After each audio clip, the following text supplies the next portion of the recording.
Alors j'aimerais poser juste une dernière question avant qu'on passe un peu aux questions du public.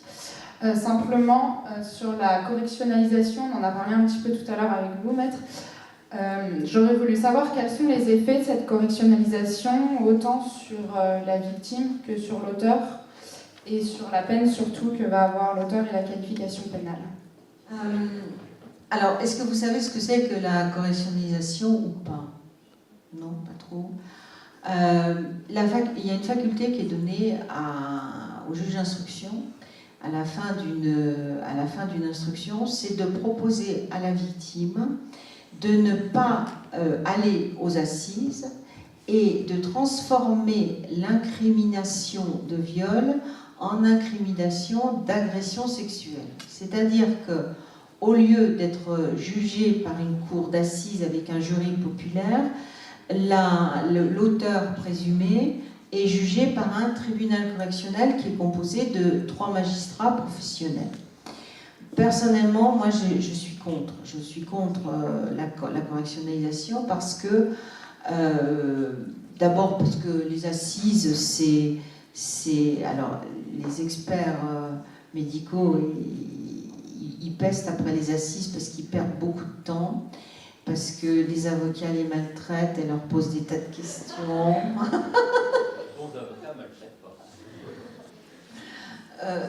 Le principe des assises, vous le connaissez, c'est l'oralité des débats. C'est-à-dire que seul le président a la connaissance du dossier, ni les assesseurs, ni le jury n'a la connaissance du dossier, donc tout se passe à l'audience. J'ai toujours l'impression quand je vous assiste, d'abord que c'est une Rolls, parce qu'au moins on va au fond des choses, et puis que c'est un grand pot, et puis on met des tas d'ingrédients, et puis on cuit, puis on touille, et puis c'est vraiment passionnant.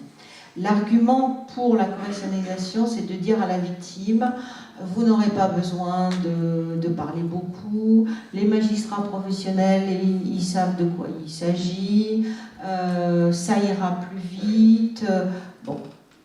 Sauf que il est parfois très important, et je pense qu'il est important, que le mot viol soit prononcé et que le viol soit reconnu. Alors il y aura des victimes qui vont dire oui, c'est mieux. Hein, le choix est laissé à la victime. Mais il y a parfois des pressions, hein, des pressions de l'avocat, des pressions du magistrat, parce que, pourquoi? C'est beaucoup plus économique. Hein.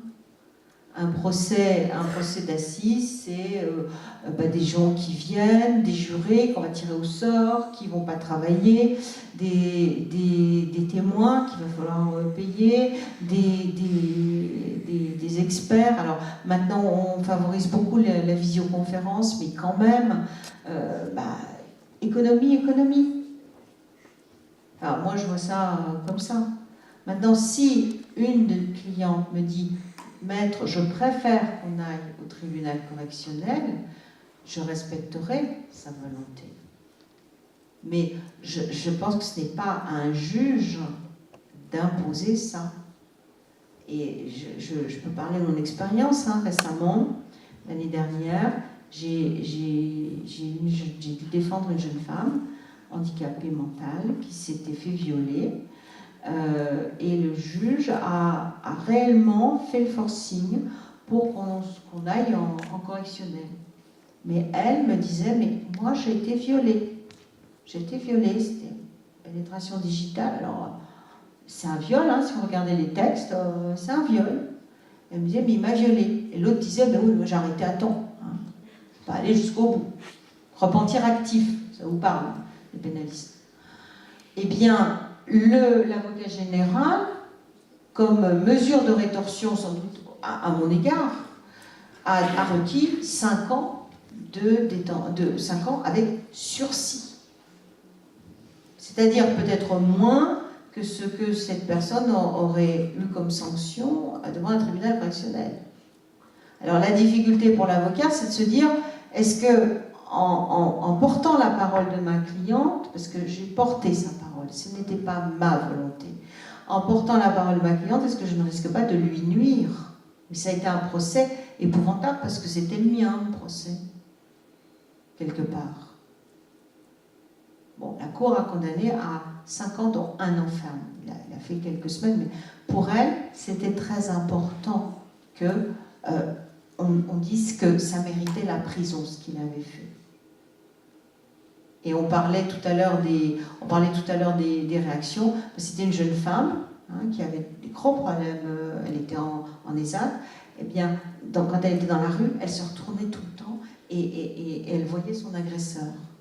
Vous voyez, quand on parle des conséquences. C'était très dur à vivre. Et là, la sanction, pour elle, ça l'a apaisée.